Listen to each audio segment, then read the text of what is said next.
कल्पना कीजिए कि आप अपने कमरे में बैठे हुए अपना फोन या लैपटॉप देख रहे हैं। तभी अचानक से एक जोरदार फ्लैश होता है और आपकी आंखें उसके सामने एकदम चौंधिया जाती हैं। जैसे ही अब आपकी आंखें दोबारा खुलती हैं तो आप महसूस करते हैं कि आपके पैरों तले अब कोई जमीन नहीं है। आप एक भयानक अनंत और अंधेरे बर्फीले स्पेस पे फ्लोट कर रहे हो। एक बहुत खास एडवांस स्पेस सूट आपने पहना है जो लगातार आपको जीवित भी रखे हुए है। आप सोचते हैं कि ये मैं कहाँ आ गया। अभी कुछ सेकंड पहले तो मैं अपने कमरे में था और अब इस अनंत स्पेस में तैर रहा हूँ। आखिर मैं हूँ कहाँ? अब इसी घबराहट में आप चारों तरफ देखते हैं। आप अपने घर, अपनी पृथ्वी या कम से कम अपने सूर्य को खोजने की कोशिश करते हैं। आपको पता चलता है कि यहाँ तो कोई स्टार्स और प्लैनेट्स हैं, तो ऐसे में आप फिर सप्तऋषि या ओरायन तारामंडल को ढूंढते हैं। लेकिन तभी आपको एहसास होता है कि आसमान तो पूरी तरह से अजनबी है। तारे भी अजीब हैं, गैलेक्सीज के आकार ऐसे हैं जो किसी भी इंसान ने पहले कभी नहीं देखे। धीरे धीरे आप और एक्सप्लोर करते हैं, फिर तुरंत ही आपके स्पेस सूट में एक नोटिफिकेशन आता है कि आप मंगल ग्रह पर नहीं हैं। आप हमारी मिल्की वे गैलेक्सी के किनारे पर भी नहीं हैं। आप पृथ्वी से पूरे 1 अरब लाइट ईयर दूर टेलीपोर्ट हो चुके हैं, यानी एक ऐसी जगह जहां से हमारी पूरी आकाशगंगा एक धूल के कण से भी छोटी नजर आती है। तो दोस्तों, स्वागत है आपका साइमित पर।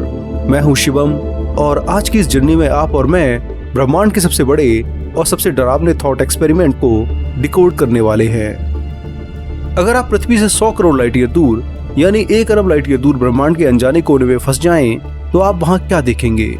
उस अनंत डार्कनेस में आप अपनी छोटी सी नीली पृथ्वी को कैसे वापस खोजेंगे?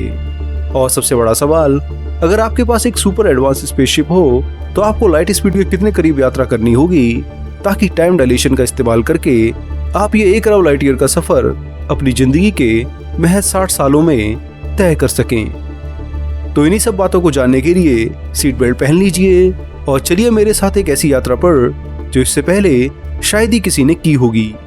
तो चलिए फिर शुरू करते हैं। तो अब आपको पता चल चुका है कि आप अभी पृथ्वी से 1 अरब लाइट ईयर दूर हैं। ये दूरी इतनी ज्यादा है कि हमारा दिमाग इसे प्रोसेस करने में ही घबरा जाता है। सोचिए, अगर आप पृथ्वी से किसी लाइट बीम पर बैठकर ट्रेवल करो तो भी इस स्पीड से आपको यहाँ पहुंचने में 100 करोड़ साल लगेंगे। 100 करोड़ सालों में तो पृथ्वी आज के हिसाब से पूरी तरह बदल चुकी होगी। अगर आप इसे आज के सबसे तेज space probe Parker solar probe की 200 किलोमीटर पर सेकंड की स्पीड से कंपेयर करें तो आपको ये दूरी पक्का हिला देगी। आपको इस प्रोब से यहाँ तक आने में ही 15 लाख करोड़ साल लग जाएंगे, जो कि ब्रह्मांड की उम्र से भी 100 गुना ज्यादा है। पर यह भी तभी पॉसिबल है जब ब्रह्मांड फैल ना रहा हो। पर आप तो ये जानते ही हैं कि हमारा यूनिवर्स लगातार एक्सपेंड हो रहा है और इसके एक्सपेंशन की स्पीड दूरी पर डिपेंड करती है। तो 1 अरब लाइट ईयर दूर कोई गैलेक्सी है तो वो हमसे लगातार 21,000 किलोमीटर पर सेकंड से दूर जा रही है, यानी लाइट की 7% स्पीड से। अब सोचिए, कहाँ हर सेकंड 21,000 किलोमीटर से दूर जा रही गैलेक्सी और कहाँ 200 किलोमीटर पर सेकंड से उस ओर जा रहा पार्कर सोलर प्रोब। तो इस स्पीड से कभी भी 1 अरब लाइट ईयर दूर किसी भी स्पेसिफिक गैलेक्सी पर नहीं जा सकता है। जब तक ये वहां पहुंचेगा तब तो ना हमारा सूर्य बचेगा और ना ही हमारी पृथ्वी। तो इसलिए 1 अरब लाइट ईयर दूर आज या आने वाले 500 या 1000 सालों तक मानव सभ्यता के लिए जाना असंभव ही है। अब जब आप यहाँ से ब्रह्मांड को देखेंगे तो आपको मिल्की वे का हमारा लोकल ग्रुप नजर नहीं आएगा। आप हो सकता है कि अपने आसपास गैलेक्सीज का एक ऐसा जाल देखें जहां आपको कई गैलेक्सीज एक साथ बंधी हुई नजर आए। इसे कॉस्मिक वेब कहते हैं।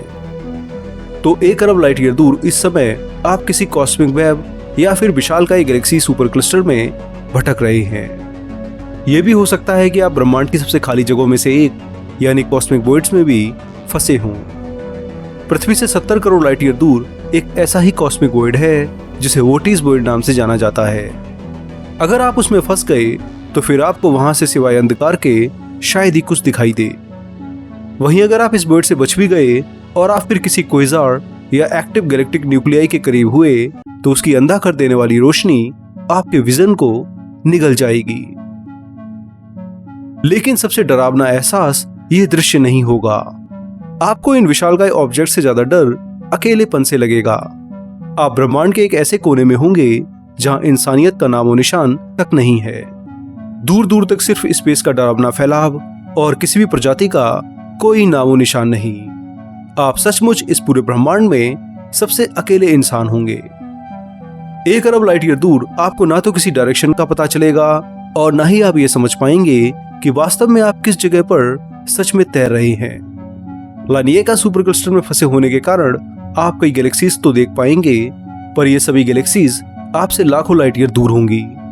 बिना किसी सुपर एडवांस स्पेसक्राफ्ट के आप ठीक वैसे ही यहाँ फंसे होंगे जैसे कोई इंसान एक विशाल टापू में फंस जाए और जितना भी चले तो कभी उस आइलैंड या टापू को पार ना कर सके। पर खैर, आपकी यात्रा हाइपोथेटिकल है, पर ज्यादा पैनिक होने पर आपको अब एडवांस एलियन सभ्यता यहां से सीधा पृथ्वी पर जाने के लिए एक सुपर एडवांस स्पेसक्राफ्ट में टेलीपोर्ट कर देती है। टेलीपोर्ट होने के बाद अब आपका पहला मिशन है घर का रास्ता खोजना। लेकिन 1 अरब लाइट ईयर दूर से अरबों गैलेक्सीज की भीड़ में आप उस पेल ब्लू डॉट को यानी नीले ग्रह को कैसे ढूंढेंगे? तो दोस्तों, इसका जवाब भी काफी टेक्निकल है, लेकिन मैं इसे और सिंपल तरीके से अब आपको समझाने वाला हूं। साल 1977 में कार्ल सेगन ने वॉयेजर स्पेसक्राफ्ट में पृथ्वी का पता बताने के लिए 14 पल्सार तारों का एक मैप भेजा था। पल्सार तारे ब्रह्मांडीय लाइट हाउस की तरह काम करते हैं। इनके पैटर्न से हम जान सकते हैं कि जिस पल्सार को हम देख रहे हैं वो वही है जो वॉयेजर मैप में है या कोई दूसरा पल्सार स्टार है। अगर वो मैप वाला पल्सार स्टार है तो बहुत बढ़िया, हमें पृथ्वी की लोकेशन मिल गई। पर अगर वो नहीं है तो फिर आपके लिए वो मैप केवल कागज का टुकड़ा ही है। पर इसके बाद भी हमारी बदकिस्मती देखिए, 1 अरब लाइट ईयर दूर से हमारी गैलेक्सी के पल्सार के रेडियो सिग्नल्स इतने कमजोर हो चुके होंगे कि आपका कोई भी रडार उन्हें नहीं पकड़ पाएगा। वो मैप यहाँ कचरे के डिब्बे में डालने लायक ही होगा। तो अब पृथ्वी पर जाने के लिए हमें कुछ बड़ा सोचना होगा। हम पल्सार मैप से नहीं बल्कि ब्रह्मांड के मैक्रो मैप से नेविगेट करेंगे। आपको अपने स्पेसशिप के सेंसर से कॉस्मिक माइक्रोवेव बैकग्राउंड रेडिएशन को स्कैन करना होगा। ये बिग बैंग के समय की बची हुई लाइट है। इसके पैटर्न से आप एक कॉस्मिक जीपीएस तैयार करेंगे। इसके बाद आपको भारी गैलेक्सी क्लस्टर्स को खोजना होगा। आप लानिका सुपर क्लस्टर को लोकेट करेंगे, फिर उसके अंदर विर्गो क्लस्टर को, और तब जाकर आप एक छोटी सी स्पाइरल गैलेक्सी यानी हमारी मिल्की वे को पहचान पाएंगे। लेकिन ये जितना आसान लग रहा है उतना है नहीं। यहाँ फिजिक्स का एक माइंड बेंडिंग ट्विस्ट है। आप मिल्की वे को वैसा नहीं देख रहे हैं जैसी वह आज है। लाइट की स्पीड की लिमिट होती है। 1 अरब लाइट ईयर दूर आपकी ओर लाइट को आने में 1 अरब साल लगते हैं, जिसका मतलब है कि आप मिल्की वे को 1 अरब साल पुराना देख रहे हैं। आप उस समय की पृथ्वी को देख रहे हैं जहां डायनासोर्स का भी जन्म नहीं हुआ है, जहां सिर्फ सिंगल सेल ऑर्गेनिजम्स समंदर में तैर रहे हैं। खैर, अब कॉस्मिक माइक्रोवेव बैकग्राउंड की मदद से पृथ्वी की लोकेशन तो मिल गई और कोऑर्डिनेट भी सेट हो चुके हैं। बस आपके लिए अब सबसे बड़ा चैलेंज है 100 करोड़ लाइट ईयर दूर की यात्रा करने का। आपको घर पहुंचना है और वह भी अपनी जिंदगी के बचे हुए 60 सालों के अंदर। यानी आपके स्पेसशिप की घड़ी के हिसाब से इस यात्रा में सिर्फ 60 साल ही लगने चाहिए। तो क्या ये पॉसिबल है? तो दोस्तों, अगर आप न्यूटन के नियमों के हिसाब से चले तो ये बिल्कुल पॉसिबल नहीं है। आप 1 अरब लाइट ईयर दूरी को कभी भी 60 सालों में पार नहीं कर सकते हो। पर अगर आप आइंस्टीन की थ्योरी ऑफ रिलेटिविटी के नियम से चलें तो ये पॉसिबल हो सकता है। हम जब भी लाइट की स्पीड के जितना करीब होते हैं उतना ही समय हमारे लिए घटता है। इसे टाइम डायलेशन कहते हैं। लाइट की 100% स्पीड पर टाइम पूरी तरह रुक जाता है, पर आप और मैं कभी भी 100% स्पीड को अचीव नहीं कर सकते हैं। ब्रह्मांड का कोई भी एलियन भी ऐसा नहीं कर सकता है, क्योंकि लाइट की 100% स्पीड पर जाने के लिए आपको इस ब्रह्मांड से भी ज्यादा ऊर्जा चाहिए, जो बिल्कुल भी पॉसिबल नहीं है। खैर, अब स्क्रीन पर आप ये इक्वेशन देखिए। ये फेमस इक्वेशन और कहीं तो फॉर्मूला ही आपको बताएगा कि कितनी स्पीड पर आप 60 सालों में 1 अरब लाइट ईयर की दूरी को तय कर सकते हो। तो स्पीड निकालने के लिए हमें लॉरेंस फैक्टर को कैलकुलेट करना होगा। ये फैक्टर बताएगा कि कितने रेट पर टाइम धीमा यानी डायलेट होगा, जिससे हमें केवल 60 साल ही पृथ्वी पर जाने में लगे। तो इस फॉर्मूले से लॉरेंस फैक्टर करीब 1,66,00,000 के करीब आएगा, यानी आपका समय पृथ्वी के समय के मुकाबले लगभग 1,60,00,000 गुना धीमा चलना चाहिए। तो अब इस वैल्यू से वेलोसिटी यानी स्पीड निकालें, तब आपको स्पेसशिप को इस लॉरेंस फैक्टर को पाने के लिए और कहीं तो 60 सालों में टाइम डायलेशन की मदद से 1 अरब लाइट ईयर पार करने में लाइट की स्पीड के 99.99999999999982% तक जाना होगा।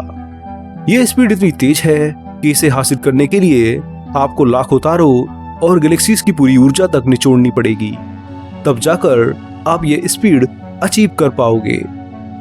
पर इस स्पीड पर केवल आप ये सोचें कि टाइम ही डाइल्यूट होगा, तो ऐसा नहीं है।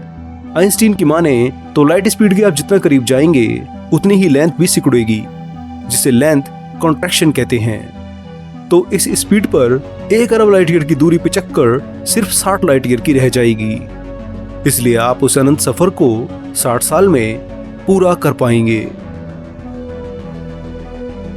तो अब इंजन स्टार्ट करते हैं।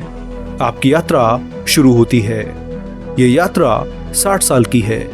इस टाइम को बिताने के लिए आप अपने स्पेसशिप के अंदर गार्डनिंग करते हैं, किताबें पढ़ते हैं और शायद कुछ पुराने वीडियो भी देखते हैं। धीरे धीरे जैसे साल बीतते हैं तो आपके बाल भी सफेद हो रहे हैं। स्पेसशिप के अंदर आपके लिए समय एकदम नॉर्मल है, जैसा पृथ्वी पर होता है ठीक उसी तरह। लेकिन आपके स्पेसशिप की खिड़की के बाहर ब्रह्मांड एक खौफनाक रूप ले चुका है। रिलेटिविस्टिक डॉपलर इफेक्ट के कारण सामने से आने वाली सामान्य लाइट भी खतरनाक एक्सरे और गामा रे में बदल चुकी है। बिना एक अल्ट्रा एडवांस एनर्जी शील्ड के आपका शिप 1 सेकंड के 1000वें हिस्से में जलकर राख हो जाएगा। खैर, अब धीरे धीरे 60 साल बीत जाते हैं। आपका अलार्म बजता है। आप ब्रेकिंग सिस्टम ऑन करते हैं। स्पेस टाइम वापस अपनी नॉर्मल हालत में आता है। खिड़की के बाहर से वो गामा रे का अंधाधुंध तूफान शांत हो जाता है। आप फिर बाहर देखते हैं। आपको अपना पीला सूर्य दिखाई देता है। धीरे धीरे और आगे बढ़ने पर आपको पृथ्वी भी दिखाई देने लगती है। ये एक ऐसा पल है जो बिल्कुल कल्पना से परे है। पर इस शांत यात्रा में असली ट्विस्ट तो आगे आने वाला है, जो आपके पैरों तले जमीन खिसका देगा। अब जैसे ही आप पृथ्वी की ऑर्बिट में आते हैं तो आपको एहसास होता है कि कुछ बहुत बहुत ज्यादा ही गलत है। आप वापस तो आ गए हैं और आपकी घड़ी में सिर्फ 60 साल गुजरे हैं, लेकिन इस यात्रा में आपने स्पेशल रिलेटिविटी की सबसे बड़ी और भयानक कीमत चुकाई है। आपके स्पेसशिप के बाहर पूरे ब्रह्मांड के लिए और पृथ्वी के लिए भी पूरे 1 अरब साल बीत चुके हैं। जब आप गायब हुए थे तो साल 2026 चल रहा था, लेकिन आज पृथ्वी पर 1 अरब 2026 है। आपके परिवार, आपके दोस्त, आपका शहर, वो सड़कें जहां आप चले थे, सब कुछ करोड़ों साल पहले राख बनकर खत्म हो चुकी हैं। सूरज की चमक अब 10% से ज्यादा बढ़ चुकी है, जिसने पृथ्वी के सारे महासागरों को उबाल कर भाप बना दिया है। जीवन का कोई नामो निशान नहीं है और पृथ्वी अब वैसा नीला ग्रह नहीं रही है जैसा आप छोड़कर गए थे।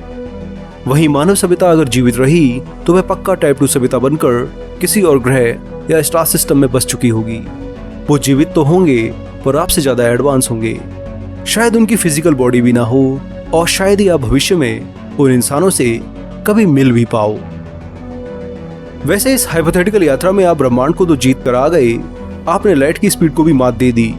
टाइम डायलेशन के सहारे फिजिक्स के नियमों को आपने अपने हिसाब से मोड़ लिया, लेकिन आप समय के इस एक तरफा सफर में हार गए।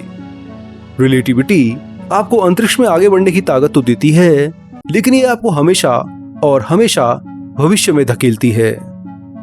और ये भविष्य कैसा होगा, ये कोई नहीं जानता है। ब्रह्मांड जितना ही विशाल और सुंदर है, ये उतना ही क्रूर और खतरनाक भी है। ये थॉट एक्सपेरिमेंट हमें बताता है कि ब्रह्मांड के इस अनंत पैमाने पर हमारी जिंदगी सिर्फ एक पल के बराबर है, लेकिन हमारी सबसे बड़ी ताकत हमारा दिमाग है, जिससे हम 1 अरब लाइट ईयर दूर की सैर सिर्फ एक जगह बैठकर कर सकते हैं, जैसे कि आपने मेरे साथ की। तो फिलहाल दोस्तों, इस वीडियो में इतना ही। वहीं अगर आपके दिमाग में भी ऐसे ही ब्रह्मांड के और सवाल घूमते रहते हैं तो इस वीडियो को लाइक करें और साइमे चैनल को भी सब्सक्राइब करना ना भूलें, क्योंकि यहाँ हम विज्ञान की कहानियों को कल्पना की हदों के पार ले जाते हैं।